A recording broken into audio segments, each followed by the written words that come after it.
अस्सलाम वालेकुम, welcome to all.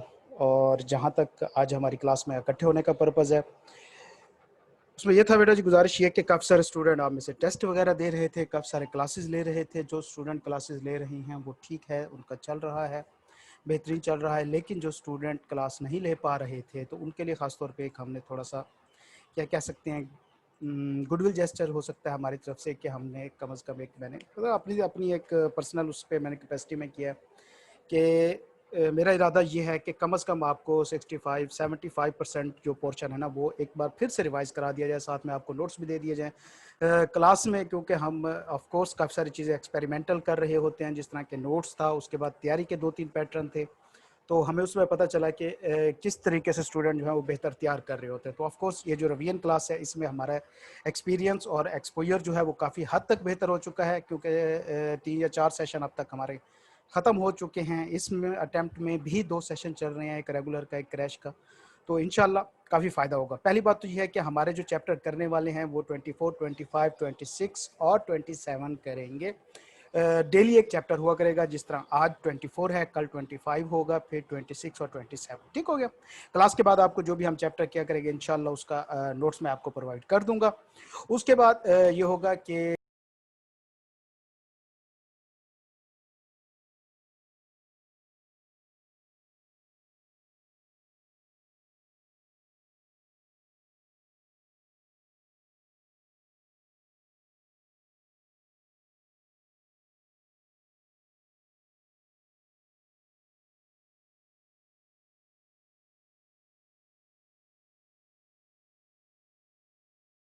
अच्छा, थोड़ा सा नेट का मसला हुआ था।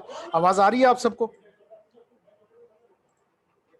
क्या चैप्टर 23 मॉडर्न चार्जेस इस दफ़ा सिलेबस में है? बेटा ये आप इंशाल्लाह हम एंड पे करेंगे सारा कुछ, तो मैं एग्जाम सप्लीमेंट से आपको बता दूंगा। Okay, disconnected. अरूप, आवाज़ आ रही है आपको बेटा? जी सर, आ रही है। ठीक है, आप अपना माइक अनम्यूट रखें। अगर कहीं पे मसला होता है तो आप मुझे बताइएगा। बारिश क्योंकि बड़ी ज़ोर शोर से हो रही है हमारी तरफ। वीडियो अपनी ऑफ रखें तमाम। अच्छा, तो मैं बात कर रहा था कि हमारा जो पैटर्न है, ये तो 4 चैप्टर है। इनका कम से कम भी ना 40 35 टू 40% वेटेज है। वजह क्या है कि 23 चैप्टर जो अभी पूछा जा रहा था कि कंप्लीट ख़त्म हुआ, बेटा कंप्लीट ख़त्म नहीं हुआ। मैं अगर बात करूं आपको, इसमें से लॉ का ये रहा हमारे पास, और इसका हम देखते हैं एग्जाम गाइडेंस। हमारे पास देखो सबसे जो क्या कहते हैं बेहतरीन चीज़ है, वो आई कैप की तरफ से इशू होने वाला जो सर्कुलर्स होते हैं। तो मई 8 को जो सर्कुलर इशू हुआ था, उसमें चैप्टर 23 के रिगार्डिंग देखते हैं कि सेक्शन 100, 105, 109, 1110, 110 और 112 जो है, मतलब 100 से ऊपर वाले तमाम सेक्शन रिमूव हुए थे। लर्निंग ऑब्जेक्टिव जो 1 था, जिसके अंदर उसकी बोरिंग पावर्स वगैरह डिस्कस हो रही थी, वो अभी तक सिलेबस का पार्ट है, इसमें कहीं पे उसके बारे में नहीं लिखा हुआ। तो हमारे पास सबसे ज़्यादा स्ट्रॉन्ग चीज़ ये है। तो लिहाजा 2-3 इसके ऊपर राय मौजूद हैं। कोई कहते हैं कि क्वेश्चन बैंक में उसके ऊपर क्वेश्चन नहीं आ रहे, कोई कह रहे हैं एमसीक्यूज में वो चीज़ें टेस्ट नहीं हो रही। बेटा देखिए, 100% जो श्योरिटी वाली चीज़ है वो हमारे पास ये मौजूद है। ठीक है, लेकिन क्या है कि भैया, जो बच्चे ऑडियो ही नहीं ज्वाइन कर पा रहे, क्या करें उनका यार? प्लीज़ कोई जाके ग्रुप पे बता दो कि ऑडियो कैसे ज्वाइन करनी है। बच्चे ऑडियो नहीं ज्वाइन कर पा रहे। अरूप, आप हैं इसमें रिवीजन ग्रुप वाले ग्रुप को ज्वाइन किया हुआ है आपने, रिवीजन क्लास वाले को? जी सर, मैंने किया हुआ, लेकिन वो सिर्फ एडमिन्स मैसेज कर सकते हैं। अच्छा, तो मैं सिर्फ एक मिनट में उसकी सिक्योरिटी चेंज कर रहा हूँ, देख लेते हैं। Admin panel, below description, group setting में जाता हूँ, send message, all participant confirm. ठीक है, अब आप कर सकते हैं, ज़रा इनको जाके बताएं। अच्छा, तो हमारे पास ये चीज़ थी जो 100% हम कर रहे थे। हमारे पास है एग्जाम गाइडेंस। तो इसके अंदर तो ऐसी कोई चीज़ मौजूद नहीं है जो कह रही हो कि भैया जी वो चैप्टर 23 रिमूव हो गया है। तो लिहाजा सिक्योर साइड पे रहते हुए एक 1.5 पेज ही सारा बनता है। आपने वो क्या कहते हैं, इनहेरेंट बोरिंग पावर वगैरह जो है वो कर लेनी है। तो जब इसमें से तकरीबन ये पूरा चैप्टर, ऑलमोस्ट पूरा चैप्टर, एक आधा पेज छोड़ के, जब ये डिलीट हो चुका है, बाकी भी डिलीट हो चुके हैं, तो हमारा तकरीबन इन 4 चैप्टर में ऑलमोस्ट जो है वो तकरीबन 4 चैप्टर में 40 to 45% तकरीबन 40% नॉर्मल कह सकते हैं कि हमारा इसमें कवर हो जाएगा। उसके बाद इंशाल्लाह अगला जो स्केड्यूल होगा इसी ग्रुप में रहिएगा, हम चैप्टर 18, चैप्टर 17, चैप्टर 1 और जहां तक अगर हम कोशिश करेंगे तो चैप्टर 16 भी इंशाल्लाह कर लेंगे, क्योंकि हमने 12-13 सितंबर तक ख़त्म करना है, आपको भी टाइम देना है, आप अपनी रिवीजन पूरी करेंगे, तो इस वजह से इंशाल्लाह वो भी हम कर लेंगे। तो एट द एंड हम तकरीबन जो है 65-70% जो है सिलेबस अपना कवर कर लेंगे रिवीजन क्लासेस के अंदर ही। तो ज़्यादा आपको परेशान होने की ज़रूरत नहीं है, याद करने की ज़रूरत नहीं है इतनी ज़्यादा, आप बस क्लास लीजिएगा, उसके बाद एक बार लेक्चर सुन लीजिएगा नोट्स को सामने रख के, इंशाल्लाह मुझे नहीं लगता कि आपको ज़रूरत पड़ेगी दोबारा से चीज़ों को याद करने की। ओके, अब हम पढ़ते हुए जो चीज़ें डिस्कस करेंगे, 2-3 चीज़ों को साथ साथ डिस्कस करते जाएंगे। पहले तो ये होगा कि भैया हमने पढ़ना कैसे, असल मसला हमारा वहीं पे आता है कि हमने पढ़ना कैसे है, बुक को कैसे पढ़ना है और कहाँ से पढ़ना है। देखिए, पहली तो बात यह है कि जब भी हम कोई लाइन लिखते हैं, लॉ की कोई प्रोविजन प्रोड्यूस करते हैं, कुछ चीज़ें एक्सप्लेनेशन वगैरह लिख रहे होते हैं, तो हमसे क्वेश्चन होता है कि क्या हमें लॉ की वर्डिंग लिखनी चाहिए? बेटा देखो, हर प्रोविजन के अंदर 4-5 वर्ड्स ऐसे होते हैं जो क्रिटिकल वर्ड्स कहलाते हैं, मतलब अगर आप वो नहीं लिखोगे आपकी प्रोविजन गलत है। अब वो अब एग्जामिनर की मर्जी पे चला जाता है। जिस तरह मैं आपको सिंपल सी एग्जांपल देता हूं कि हम कहते हैं कि भैया जी 3/4 मेजॉरिटी हम लिख देते हैं जनाब जी, कहीं पे आता है मिनिमम 10% वोटिंग पावर या लिखा होता है मोर देन 10% वोटिंग पावर। हम सिंपल इतना कर लेते हैं कि मिनिमम की जगह मोर देन 10% वोटिंग पावर लिख देते हैं, चाहे हमने वो 10 पैराग्राफ का क्यों ना मजमून लिखा हो। ये पूरे का पूरा जो बॉल है वो एग्जामिनर के कोर्ट में चली जाती है कि वो आपको नंबर दे या ना दे। आगे बेशक आप सारा ठीक लिख चुके होंगे। तो एक बात आप ध्यान में रखें कि बुक को आप इस तरीके से पढ़ें कि आप क्रिटिकल वर्ड्स हाईलाइट करें। जब भी डेफिनेशन प्रोड्यूस करें, वो 4 वर्ड, वो 3 वर्ड, वो जो भी वर्ड होंगे वो सारे के सारे आपने उसके अंदर प्रोड्यूस करने हैं। बाकी आप जिस मर्जी लैंग्वेज में लिखें, डजंट मैटर। क्यों? फाउंडेशन इंटर लेवल के ऊपर हैं बेटा जी। अभी आपने ज्यादातर आप में से एफएससी वाले होंगे, तो इतनी लंबी चौड़ी आपसे एक्सपेक्ट नहीं की जाती चीजें कि आप इस तरह बैठ के देखो। आई कैप जब पढ़ाते हैं हम, आप पहला चैप्टर पढ़ेंगे, उसमें लिखा है कि भाई हम स्टडी क्यों लॉ स्टडी करते हैं। पुराने सिलेबस में तो अच्छी खासी डिटेल में ये चीज लिखी हुई थी कि हम कोई वकील बनने के लिए नहीं कर रहे होते। हमें कहीं पे बैठ के खड़े होकर ये नहीं कहना होता माय लॉर्ड हमारे फाजिल दोस्त यहाँ पे चवलियां मार रहे हैं या हमारी बात सही तरीके से नहीं सुन रहे। हमने जस्ट एक स्पेसिफिक एस्पेक्ट को डील करना होता है, जिस थोड़ा सा हमें ऑडिट के अंदर कंपनी लॉ काम आता है, थोड़ा सा हमें कंसल्टेंसी के अंदर काम आता है, इसी तरह थोड़ा बहुत कंपनीज के मैंने जो मामलात होते हैं उनको मैनेज करने में काम आता है। तो लिहाजा लंबी चौड़ी उसकी बहस में नहीं जाता। उसके बाद दूसरे नंबर पे भैया क्वेश्चन को आंसर कैसे करना है, केस स्टडी क्वेश्चन को। तो पहले भी बार बार हम इस चीज को डिस्कस कर चुके हैं, मैं थोड़ा सा अभी बताऊंगा, हमारे पास टाइम नहीं है इतना क्योंकि ये पूरा चैप्टर भी हमने खत्म करना है। तो केस स्टडी से बेटा मुराद ये होता है कि हर वो क्वेश्चन जिसके अंदर नाम के साथ 2-3 लाइनें डाल दे, किसी कंपनी के साथ वो केस स्टडी क्वेश्चन नहीं बन सकता। एग्जाम में लिखा होता है कि 40% आई कैप का जो पैटर्न है वो प्रैक्टिकल सिनेरियो बेस्ड क्वेश्चन होता है, लेकिन सिर्फ और सिर्फ 15 नंबर का या मैक्सिमम किसी पेपर में आई कैप 20 नंबर का क्वेश्चन जो होता है वो प्रैक्टिकल देता है। नहीं तो बेशक जितनी मर्जी कहानियां करा ले, जितनी मर्जी वो चीजें लिख दे उसके बीच में, एट द एंड उसने पूछना स्ट्रेट क्वेश्चन है। अच्छा, अब क्वेश्चन आता है कि हमें पता कैसे चलेगा सर ये प्रैक्टिकल क्वेश्चन है या स्ट्रेट क्वेश्चन है। तो सबसे पहली तो बात है बेटा, हमें आज तक इन चीजों का पता ही नहीं है कि मुख्तलिफ वर्ड का मतलब क्या होता है। हमारा इन सब चीजों का देखो, पूरे का पूरा क्वेश्चन जो होगा ना, 10 लाइनें हैं, 15 लाइनें हैं, वो बिल्कुल मैटर नहीं कर रही होती।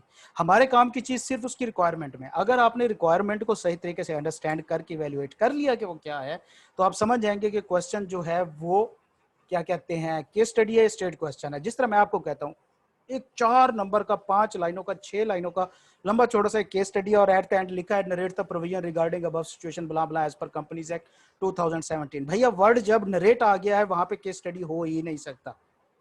वजह क्या है? वजह यह है बेटा जी कि जब वर्ड नरेट है तो मतलब आपने as it is provision produce करनी है। एक्सप्लेन कर नहीं सकते आप वहां पे, डिस्क्राइब कर नहीं सकते। जब आप एक्सप्लेन नहीं कर सकते तो आप कैसे बताएंगे कि ये कोई प्रैक्टिकल एग्जाम्पल है? तो लिहाजा 95% हमारा ये कुलिया काम करता है कि जहाँ पे वर्ड नरेट आ रहा हो, जहाँ पे स्टेट आ रहा हो, जहाँ पे वो प्रोड्यूस का वर्ड कह रहा हो, इस तरह इनलिस्ट का वर्ड कह रहा हो, ये वर्ड जहाँ पे आ रहे हो, मोस्ट प्रोबेबली ये होता है कि वो एक स्ट्रेट क्वेश्चन है। अच्छा, इससे ज्यादा बेहतर ये नहीं कि हम ये देख लें कि भैया जी एक प्रैक्टिकल क्वेश्चन कौन सा होता है? तो बेटा एक बात ध्यान में रखें कि 99% चांस होगा जब भी रिक्वायरमेंट के अंदर एक्सप्लेन, डिस्क्राइब या ब्रीफली डिस्क्राइब, ये वाले वर्ड आप 2-3 देख लें तो आप समझ जाएंगे क्वेश्चन जो है वो प्रैक्टिकल है। अच्छा, उसके बाद क्वेश्चन भैया आंसर कैसे करना है प्रैक्टिकल क्वेश्चन का, तो ये हम मजीद जो है कल इंशाल्लाह डिस्कस करेंगे एक क्वेश्चन के साथ। अभी मैं सिर्फ इतना बता दूंगा कि हमारे क्वेश्चन के अंदर ही हमें खुश होना चाहिए जब हमारे पास प्रैक्टिकल क्वेश्चन आता है। उसकी वजह क्या है कि हमारे क्वेश्चन के अंदर ही तकरीबन 30% आंसर मौजूद होता है, और वो कैसे होता है ये हम इंशाल्लाह कल डिटेल में बात करेंगे। ये कुछ बड़े बड़े क्वेश्चन थे, मैंने आंसर कर दिए। क्लास के बाद किसी और को जो भी क्वेश्चन होंगे आप मुझे इनबॉक्स कीजिएगा, उसके बाद इंशाल्लाह कल की क्लास में हम डिस्कस करेंगे। ओके, आज के चैप्टर है चैप्टर 24 मीटिंग, इसको स्टार्ट करते हैं। इससे पहले मैं कुछ अजम्पशन ले रहा हूं, आप सब इसको कंफर्म करेंगे, सेकंड करेंगे कि भैया आप सबको कंपनी का कंसेप्ट पता है, आप सबको शेयर होल्डिंग का कंसेप्ट पता है, शेयर होल्डर का कंसेप्ट पता है, ये चीजें आपको पता है। अब मैं मीटिंग के ऊपर डायरेक्ट जंप कर रहा हूँ। बेटा देखें, आपके घर में जो फैसले हो रहे होते हैं, मतलब खासतौर पे छोटे छोटे फैसले जो होते हैं वो तो नॉर्मली रात को क्या पकाना है ये वो, इसमें भी अब बाज़-औक़ात अक्सर बहस चलती है कि बहन भाइयों से पूछा जाता है आज क्या पकाएं, और इस पर अच्छी खासी बहस चलती है। इस तरह खासतौर पे जब कोई बड़ा मामला होता है, कहीं पे रिश्ता तय हो रहा है, कहीं पे कोई बड़ी अरेंजमेंट हो रही है, घर चेंज कर रहे हैं, तो वो बाकायदा बैठ के छोटे बड़ों से, सारों से, बहन भाइयों से मशवरा करके उसके बाद किया जाता है। तो लिहाजा कंपनी, घर में आपके एक अबू मौजूद होते हैं, तो लिहाजा मेजॉरिटी ऑफ द पावर उनके पास वेस्ट होती है कि वो मेजॉरिटी डिसीजन वो कर रहे होते हैं। जब हम कंपनी की बात करते हैं तो कंपनी के काफी सारे अबू होते हैं, मतलब जितने भी शेयर होल्डर है ना, आप ये समझ लें कि वो कंपनी के अबू हैं। अब जब काफी सारे अबू वहां पे आ गए तो भैया जी वहां पे कोई एक बंदा फैसला नहीं कर सकता, तो लिहाजा क्या होगा कि भाई तमाम अबू मिलके कोई ना कोई फैसला करेंगे। तो लिहाजा जब भी कंपनी को कोई मसला आएगा, जब भी कंपनी ने कोई मेजर डिसीजन लेना होगा, या जब भी कुछ भी करना होगा, तो वो कौन डिसाइड करेगा? जाहिर बात है घर में हम कहते हैं अबू डिसाइड करेंगे, तो अब कंपनी के केस में तो काफी सारे अबू हो गए। लिहाजा कोई भी प्रॉब्लम जब आएगी उसको डिसाइड कौन कर रहे होंगे? बैठ के शेयर होल्डर डिसाइड कर रहे होंगे। शेयर होल्डर कैसे डिसाइड कर रहे होंगे? ऐसे तो नहीं होगा कि ना कि भैया जी फोन पे उसको कह रहा होगा कि यार की करना है, ओके एंज कर लेने हैं। इस तरह नहीं होगा। क्या होगा? बाकायदा एक मीटिंग होगी, इकट्ठे बैठेंगे, उस चीज के ऊपर बहस होगी, डिस्कस होगा, उसके बाद एक रेजोल्यूशन पास होगी। रेजोल्यूशन का क्या मतलब है? रेजोल्यूशन वर्ड निकला है रिजॉल्व से। क्या मतलब? कि ये प्रॉब्लम हमने हल कर ली है, इस प्रॉब्लम का हमने सोल्यूशन निकाल लिया है। तो पहली तो बात है कि मीटिंग कब होगी? मीटिंग तब होगी जब कोई ना कोई प्रॉब्लम, इश्यू, एजेंडा होगा, ठीक है, तब होगी। अच्छा, अब यहाँ पे कंपनी के केस में क्योंकि 3-4 लेवल के लोग आ जाते हैं, तो क्या होता है कि माइक म्यूट करे बेटा तमाम। अच्छा, कंपनी के केस में क्या होता है कि कंपनी की जो मैनेजमेंट होती है वो सेपरेट होती है कंपनी की ओनरशिप से। ये भी हमें पता है कि डायरेक्टर्स जो होते हैं वो मेंबर्स के या शेयर होल्डर्स के एजेंट के तौर पे काम कर रहे होते हैं, और वो कंपनी के भी एजेंट होते हैं। तो लिहाजा जो कंपनी की डे टू डे एक्टिविटीज हैं उनमें मेंबर इन्वॉल्व नहीं होते। हम आगे चल के बुक्स ऑफ अकाउंट्स में पढ़ेंगे कि जो कंपनी की अकाउंटिंग की बुक होती है ना, जो अकाउंट्स बन रहे होते हैं, लेजर होते हैं, इनके पीछे एंट्रीज होती हैं, ये मेंबर इंस्पेक्ट नहीं कर सकते। क्या वजह है? मेंबर्स को पता ही नहीं होता अकाउंटिंग क्या चीज़ है भाई। उनको तो फाइनेंशियल स्टेटमेंट समझ आ जाए बहुत बड़ी बात है, अगर उनके सामने आप लेजर उठा के रख दोगे तो उन्हें क्या पल्ले पड़ना है। तो लिहाजा शेयर होल्डर वो नहीं देख रहे होते। तो हमारे सिलेबस के अंदर दो मेन मीटिंग डिस्कस होंगे, एक शेयर होल्डर की मीटिंग, दूसरे नंबर पे डायरेक्टर की मीटिंग। अच्छा, दूसरी बात, अगर कहीं पे आवाज डिस्टर्ब होती है परेशान नहीं होना, रिकॉर्डिंग लेक्चर आपको मिल जाएंगे, बेफिक्र रहिएगा, ठीक हो गया। अच्छा, मेंबर की मीटिंग और शेयर डायरेक्टर्स की मीटिंग। डायरेक्टर कौन होते हैं? ये वो लोग होते हैं जो कंपनी के अफेयर्स मैनेज कर रहे होते हैं, मतलब कंपनी की डे टू डे एक्टिविटीज, सारे डिसीजन इनके हाथ में होते हैं। शेयर होल्डर कौन होते हैं? ये इन्वेस्टर होते हैं, ये पैसा देते हैं, और ये एक्चुअली कर रहे होते हैं, ये डायरेक्टर्स को रेगुलेट कर रहे होते हैं। मतलब अगर आपने डायरेक्टर को कंट्रोल कर लिया तो समझो आपने कंपनी को कंट्रोल कर लिया। तो शेयर होल्डर के पास कौन सी ऐसी चीज होती है जिससे वो डायरेक्टर को कंट्रोल करेंगे? अरूब आप बताएंगे मुझे बेटा ये बात। सर वोटिंग पावर होती है उनके पास। उनके पास वोटिंग पावर होती है, एक चीज। लेकिन वोटिंग पावर से पहले एक चीज, जब कंपनी रजिस्टर होती है, कंपनी का रजिस्टर होना क्या मतलब है?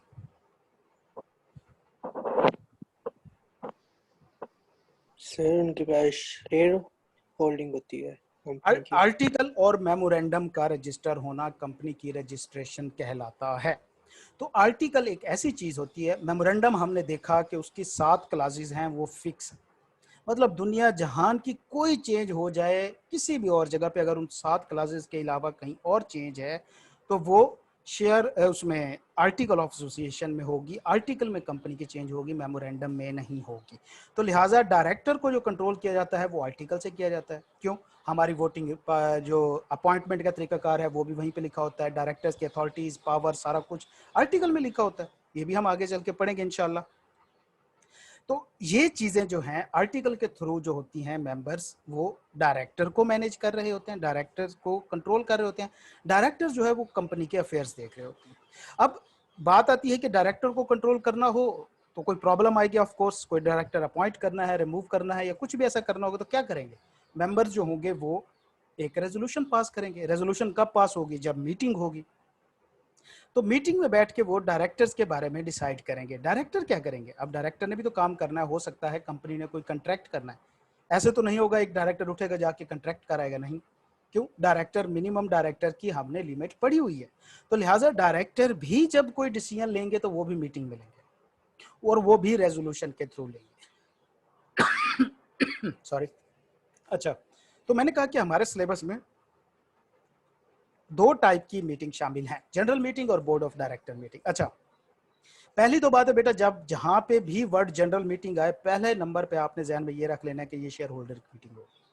मतलब ऐसी मीटिंग जिसके साथ जनरल का वर्ड नहीं आएगा वो शेयर होल्डर की मीटिंग नहीं होगी, चाहे वो किसी कंसेप्ट में भी हो, चाहे वो किसी भी तरह पे हो। तो लिहाजा जनरल मीटिंग तमाम वो मीटिंग्स होती हैं जो मेंबर्स की होती हैं। एक डेफिनेशन क्लियर रखें। बोर्ड ऑफ डायरेक्टर की मीटिंग क्या होती है? तमाम वो मीटिंग होती हैं जो डायरेक्टर्स की मीटिंग होंगी वो बोर्ड ऑफ डायरेक्टर की मीटिंग्स कहलाएंगी। ओके, जनरल मीटिंग क्या हुआ भाई? तमाम वो मीटिंग जो शेयर होल्डर की मीटिंग है, चाहे वो कितनी भी मीटिंग हो। अच्छा, अब मेंबर्स की मीटिंग ला तो होंगी, मतलब जरूरी नहीं कि भाई उनको साल के एंड पे ही जाके कोई मसला दरपेश आए और वो बैठ के मीटिंग करें। ऐसा भी नहीं है कि सिर्फ साल के शुरू में उनको कोई मसला आए और वो पूरे साल के मसले मसाइल एक ही मीटिंग में बैठ के डिस्कस कर ले, ऐसा भी नहीं है। तो लिहाजा क्या होता है कि मेंबर्स को जो है वो साल में कई बार मीटिंग बुला सकते हैं। वजह, कई बार इशू आ सकता है, कई बार प्रॉब्लम आ सकती है। तो लिहाजा तमाम मीटिंग्स को 3 कैटेगरीज में डिवाइड किया गया है। एक होगी हमारी स्टैट्यूटरी मीटिंग, एक होगी एनुअल जनरल मीटिंग और एक होगी extraordinary general meeting. Statutory meeting, statutory का मतलब क्या है भैया? बताएगा मुझे कोई? स्टैट्यूटरी का क्या मतलब है? Compulsory. Required by law. Required by law, compulsory नहीं, रिक्वायर्ड बाय लॉ। ओके, जब हम बात करते हैं स्टैट्यूटरी मीटिंग तो ये वो मीटिंग है जो लॉ रिक्वायर करता है। अच्छा ठीक है, अगर एक मीटिंग लॉ रिक्वायर कर रहा है तो फिर ये भी लॉ ही बताएगा कि इसमें आपने क्या एजेंडा डिस्कस करना है। मतलब देखो कि मेंबर ने मीटिंग बुलाई ही नहीं है तो मेंबर को कैसे पता होगा वो क्या प्रॉब्लम डिस्कस करने जा रहे हैं? मीटिंग में तो प्रॉब्लम डिस्कस हो रही है ना, कोई एजेंडा डिस्कस होना है। तो लिहाजा एक और बात हमने देखी कि भैया जो स्टैट्यूटरी मीटिंग होगी जो रिक्वायर्ड बाय लॉ होगी, इसकी तमाम चीजें लॉ बताएगा कि इसके अंदर क्या कुछ होना है, क्या कुछ डिस्कस होना है, क्या प्रेजेंट करना है और क्या कुछ मेंबर ने इसके अंदर करना है। तो स्टैट्यूटरी मीटिंग जितनी होंगी ये सारी रिक्वायर्ड बाय, ठीक है। आपके क्वेश्चन अभी टाइप ना करें प्लीज, अभी टाइप ना करें, हम एंड पे इंशाल्लाह इसका टाइम रखेंगे, अभी टाइपिंग क्वेश्चन ना करें। अच्छा, तो भैया जब हम बात करते हैं स्टैट्यूटरी मीटिंग, ये तमाम वो मीटिंग होगी जो रिक्वायर्ड बाय लॉ होंगी। तो इन मीटिंग में क्या होगा? तो वो सब कुछ होगा जो लॉ कहेगा। तो लिहाजा statutory meeting required by law, लेकिन अगर हम इसका पूरा नाम करें तो ये होगी स्टैट्यूटरी जनरल मीटिंग। वजह क्या है? होगी ये भी सिर्फ शेयर होल्डर की। तो लिहाजा ये जनरल मीटिंग की टाइप है। दूसरा क्या होता है? AGM, annual general meeting. Annual general meeting क्या है कि भैया जी इसमें भी क्योंकि कानून कहता है कि साल में आपने एक बार मीटिंग मस्ट करनी है, एनुअल जनरल मीटिंग हर साल के आखिर पे आपने जरूर करनी होगी। तो ये भी तो लॉ ही रिक्वायर कर रहा है एनुअल जनरल मीटिंग, ऐसे है ना? तो जब ऐसा है कि लॉ रिक्वायर कर रहा है तो इसमें भी लॉ ही बताएगा कि भैया इस मीटिंग के अंदर हमने क्या डिस्कस करना है। और दूसरे नंबर पे ये जनरल मीटिंग है। जनरल मीटिंग से क्या मुराद हुआ? ये मेंबर की मीटिंग है। तीसरे नंबर पे हमने कहा एक्स्ट्रा ऑर्डिनरी जनरल मीटिंग। एक मीटिंग वो है जो कंपनी के शुरू में हो रही है, रिक्वायर्ड बाय लॉ है, दूसरी भी वही है जो साल के एंड पे हो रही है, रिक्वायर्ड बाय लॉ है। तो भैया मेंबर्स के हाथ में फिर क्या है, मेंबर क्या कर सकते हैं? तो भैया लॉ कहता है कि देखो मैं जितनी मनमानी कर सकता था मैंने 2 मीटिंग में की। आपको भी आज़ादी है कि अगर कभी आपको लगता है कोई इशू है आप किसी भी वक्त मीटिंग कॉल करेंगे। तो अगर मेंबर्स की मीटिंग इन 2 मीटिंग के अलावा, एक एजीएम के अलावा, एक स्टैट्यूटरी मीटिंग के अलावा कोई भी मीटिंग जो मेंबर की होगी वो एक्स्ट्रा ऑर्डिनरी जनरल मीटिंग कहलाएगी। मीटिंग ये भी जनरल होगी, मतलब मेंबर की मीटिंग होना मस्ट है। तो लिहाजा हमें 3 चीजें क्लियर हुई कि भाई जनरल मीटिंग से मुराद क्या है, ये वो मीटिंग है जो मेंबर की होगी। तमाम वो मीटिंग जो मेंबर की होंगी जनरल मीटिंग कहलाएंगी। अच्छा, तमाम मीटिंग्स जो हैं वो 3 कैटेगरीज में डिवाइड हो जाएंगी, एक स्टैट्यूटरी मीटिंग, एक एजीएम और एक एक्स्ट्राऑर्डिनरी जनरल मीटिंग। हमने कहा स्टैट्यूटरी और एजीएम रिक्वायर्ड बाय लॉ है, लॉ कहता है आपने जरूर करना है, तो इसके अंदर क्या कुछ करना है ये लॉ बता देगा। एक्स्ट्राऑर्डिनरी जनरल मीटिंग क्या है, ये वो मीटिंग है जो लॉ नहीं कहता, मेंबर अपनी मर्जी से बुला लेते हैं, मेंबर बुला लेते हैं, डायरेक्टर बुला लेते हैं, किसी भी वजह से। तो लिहाजा इस मीटिंग के अंदर क्या कुछ होगा, इस मीटिंग के अंदर वो कुछ होगा जो मेंबर कहेंगे। तो ये एक मीटिंग है जहां पे मेंबर मर्जी कर सकते हैं। तो लिहाजा इस मीटिंग का हमें बहुत थोड़ा सा पढ़ना पड़ेगा, इन 2 मीटिंग के ऊपर ज्यादा फोकस है, क्यों सारा कुछ बताया जाएगा। ओके, बात करते हैं स्टैट्यूटरी मीटिंग की। देखो बेटा, जब कंपनी बनती है ना तो उसके शेयर्स इशू होते हैं मार्केट में, ठीक है, शेयर खरीदे जाते हैं। सब्सक्राइबर तो शुरू में 4, 5, 7, 8, 10 होंगे बस। शेयर इशू हुए, उसके तकरीबन 2 लाख शेयर होल्डर हो गए। अब उसमें कोई होगा बेचारा काश्तकार होगा, किसी की चने की रेडी होगी, कोई बिरयानी बेचता होगा, किसी की मोबाइलों की दुकान होगी, कोई जो होगा स्टॉक ब्रोकर होगा। उसे क्या पता कि कंपनी क्या है। मतलब आप जब शेयर खरीदने जाते हैं स्टॉक एक्सचेंज पे, वहां पे ऐसा नहीं होता कि आप जाके कहते हैं कि भैया जी मैंने इसमें पैसे इन्वेस्ट करने, नहीं, वहां पे ब्रोकर्स बैठे होते हैं, आप उनको कहते हैं कि मैंने पैसा इन्वेस्ट करना है। अब ब्रोकर आपको बताता है कि इस कंपनी में करो, इस कंपनी में करो, इसकी प्राइस इतनी बढ़ रही है, इतनी चढ़ रही है, उतनी है, बला बला, वो इन्वेस्ट कर देता है। आपको तो नहीं पता वो कंपनी क्या करती है। लॉ कहता है कि जब आप जनरल पब्लिक का बेटा पैसा खा रहे हो तो कम से कम आप उनको बताओ तो सही कि आप कर क्या रहे हो। लिहाजा लॉ कहता है कि जब भी एक कंपनी बनेगी वो जितने भी उसके शेयर होल्डर होंगे उनकी एक मीटिंग कंडक्ट करेगी एक स्पेसिफाइड टाइम के अंदर। उस मीटिंग में क्या बताएगी, उस मीटिंग में जो चीजें वो बतानी है, जाहिर बात है ये भी स्टैट्यूटरी मीटिंग है ना, तो लॉ बताएगा उसमें क्या बताना है। हम क्यों परेशान हो इसमें, तो हम आगे देखते हैं। स्टैट्यूटरी मीटिंग क्या है, a general meeting which is required by law to be conducted in a specified time, और ये वन टाइम मीटिंग होगी, ठीक है, ये वन टाइम मीटिंग होगी। आगे चलते हैं, कौन किस किस को कंडक्ट करना जरूरी है। वो कहते हैं तमाम public companies having share capital, तमाम वो कंपनीज जिनका शेयर कैपिटल होगा, पब्लिक कंपनीज, उनको एजीएम करनी होगी। दूसरे नंबर पे a private company converted into a public company with in 1 year of its incorporation, के एक प्राइवेट कंपनी बनी और वो 5, 7, 8 महीनों के बाद जो है वो पब्लिक कंपनी में कन्वर्ट हो गई है, तो उसे भी एजीएम करानी पड़ेगी। क्वेश्चन आता है कि सॉरी, स्टैट्यूटरी मीटिंग एसएम करानी पड़ेगी। क्वेश्चन यहाँ पे आता है कि कौन कौन सी कंपनीज जो है उनको एसएम करवाने की स्टैट्यूटरी मीटिंग कंडक्ट करने की रिक्वायरमेंट नहीं है।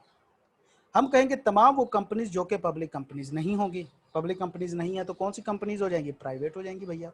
या तमाम वो पब्लिक कंपनीज जिनका शेयर कैपिटल नहीं होगा, या तमाम वो प्राइवेट कंपनीज या वो पब्लिक कंपनीज जो पहले प्राइवेट थी लेकिन 1.5-2 साल बाद, मतलब 1 साल बाद जाके वो कन्वर्ट हुई है पब्लिक कंपनी में। मतलब अगर एक पब्लिक कंपनी 1 साल से ज्यादा टाइम वो एज ए प्राइवेट काम करती रही है फिर पब्लिक बनी है, वो कंपनी नहीं एजीएम कराएगी, सॉरी स्टैट्यूटरी मीटिंग कराएगी। दूसरे नंबर पे तमाम प्राइवेट, दूसरी तमाम प्राइवेट मतलब उसमें सिंगल मेंबर कंपनीज भी आएंगी, नॉर्मल प्राइवेट कंपनीज भी आएंगी जो पब्लिक कंपनी में कन्वर्ट नहीं हो, वो भी नहीं कराएंगी। तमाम पब्लिक कंपनीज जिनका शेयर कैपिटल नहीं होगा वो भी स्टैट्यूटरी मीटिंग नहीं कराएंगी। तो हमने दोनों तरीके से इसको देख लिया। कब करानी है, वो कहते हैं 180 days from the date at which the company is entitled to commence business और 9 months from the date of its incorporation. अब ये थोड़ा सा इसको समझने वाली बात है। देखो कि भैया जी क्या होता है कि अगर हमने पढ़ा क्या कहते हैं कमेंसमेंट ऑफ बिजनेस सर्टिफिकेट ज़रूरी होता है पास जगह पे बिजनेस को स्टार्ट करने के लिए कंपनीज को, हमने उसकी रिक्वायरमेंट भी देखी किस किस कंपनीज को ज़रूरी होता है, वो भी हम पढ़ चुके हैं पीछे। तो लिहाजा क्या होता है कि कुछ कंपनीज को ज़रूरी होता है कि वो कमेंसमेंट ऑफ बिजनेस सर्टिफिकेट लें और उसके बाद अपना काम शुरू करें।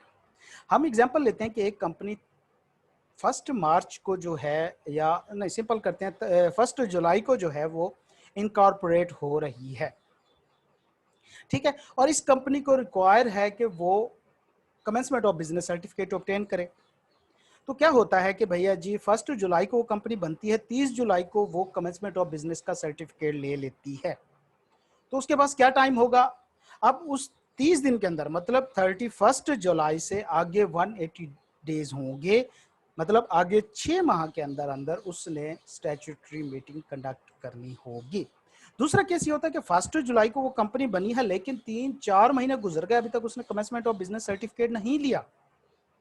तो अब क्या होगा कि भाई 4 महीने गुजर गए हैं, तो अगले 5 महीनों के अंदर अंदर उसने स्टैट्यूटरी मीटिंग कंडक्ट करनी होगी। तो यहाँ पे एक थंब क्या कहते हैं रूल याद रख लें कि मैक्सिमम टाइम पीरियड जो है वो 9 मंथ है।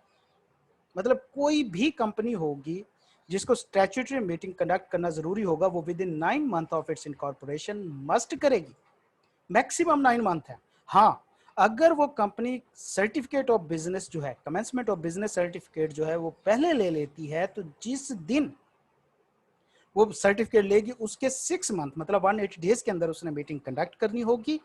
लेकिन मैंने फिर कहा कि 9 मंथ जो है वो मैक्सिमम लिमिट है। से कि मैं एक बात करता हूँ आपसे कि अगर एक कंपनी जो है 1 जुलाई को इनकॉर्पोरेट हुई है और जुलाई का महीना पूरा गुजर गया, अगस्त गुजर गया, सितंबर गुजर गया, अक्टूबर गुजर गया, अक्टूबर के एंड पे जाके वो कमेंसमेंट ऑफ बिजनेस सर्टिफिकेट लेती है, तो क्या उसको मजीद आगे 6 महीने मिल जाएंगे स्टैट्यूटरी मीटिंग कंडक्ट करने के लिए? 4 महीने वो पहले गुजार चुकी है, जुलाई गुजर गया, अगस्त गुजर गया, सितंबर गुजर गया, अक्टूबर भी गुजर चुका है, और उस अक्टूबर के एंड पे जाके कमेंसमेंट ऑफ बिजनेस सर्टिफिकेट लेती है, तो क्या उसको 6 महीने मिल जाएंगे?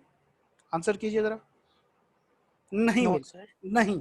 उसके बाद फिर 5 मंथ ही रह जाएंगे। तो मैक्सिमम लिमिट 9 मंथ है, मैक्सिमम लिमिट। लेकिन उससे अर्लियर क्या एक कंडीशन मौजूद है कि अगर कमेंसमेंट ऑफ बिजनेस सर्टिफिकेट वो पहले ले लेती है तो फिर 180 डेज के अंदर अंदर उसको कराना होगा।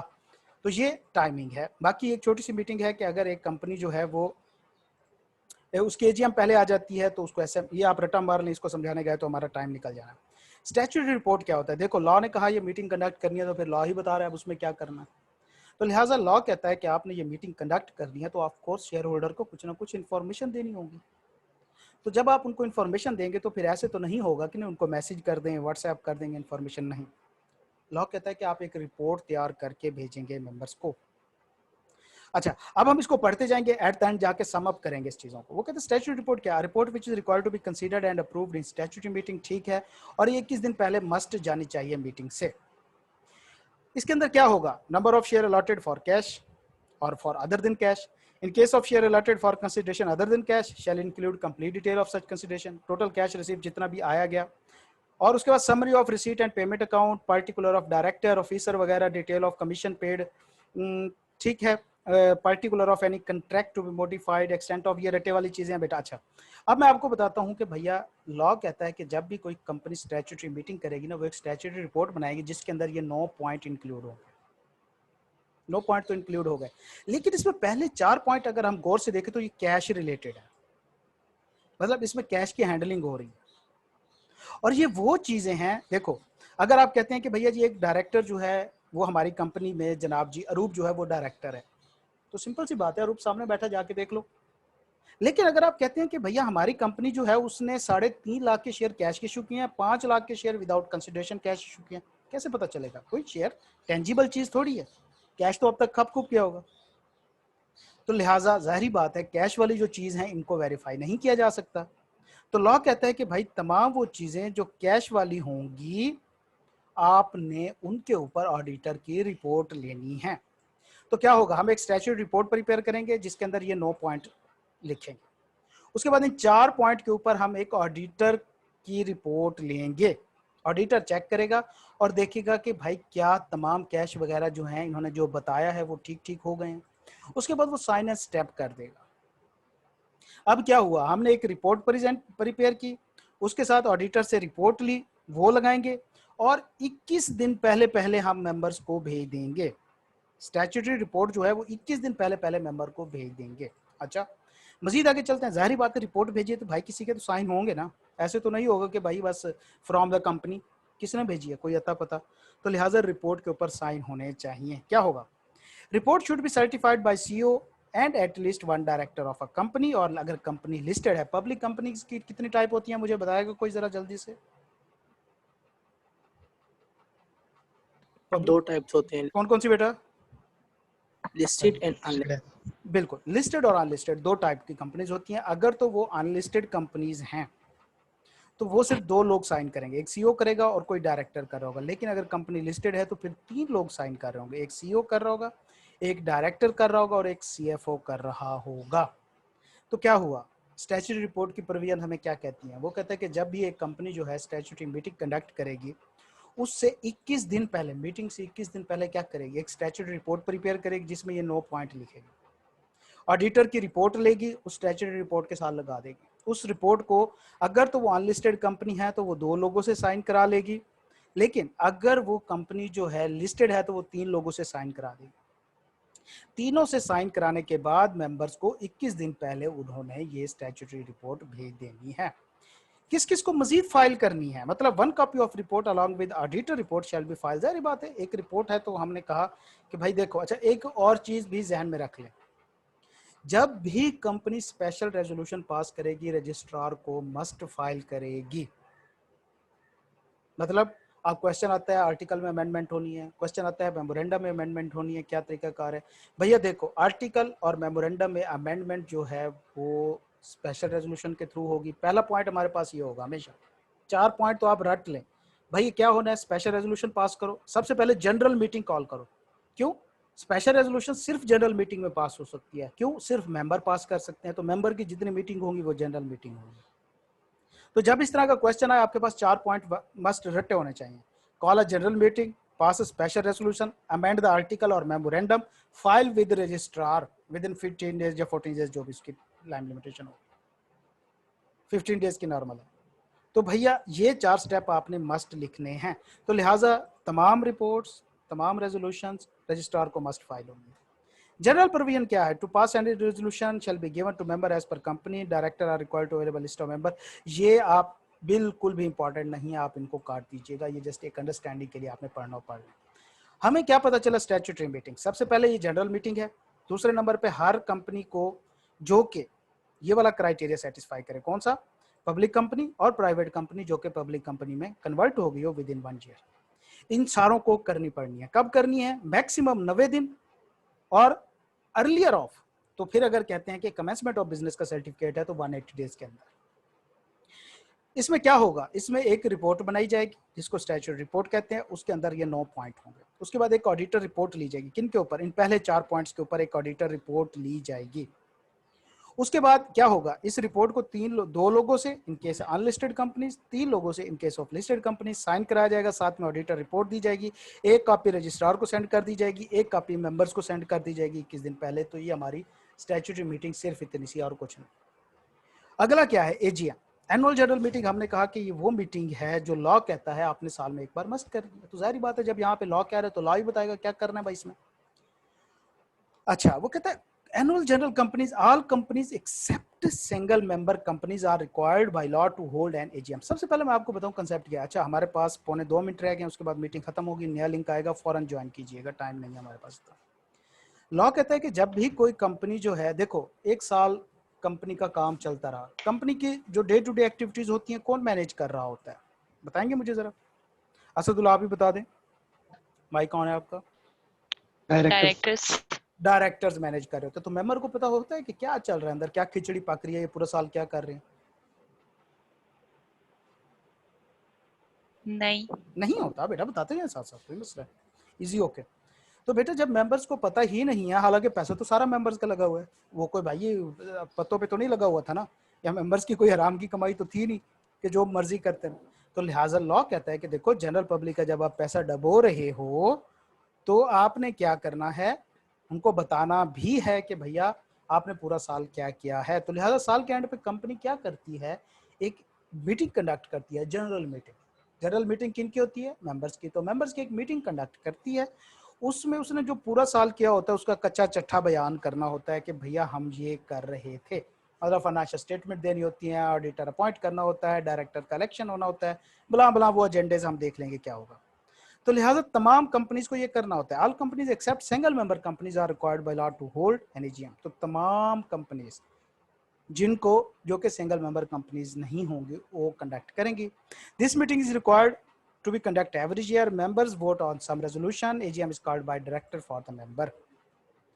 AGM कॉल कौन करेगा? डायरेक्टर करेगा. एक्स्ट्राऑर्डिनरी मीटिंग कॉल कौन करेगा? डायरेक्टर करेगा.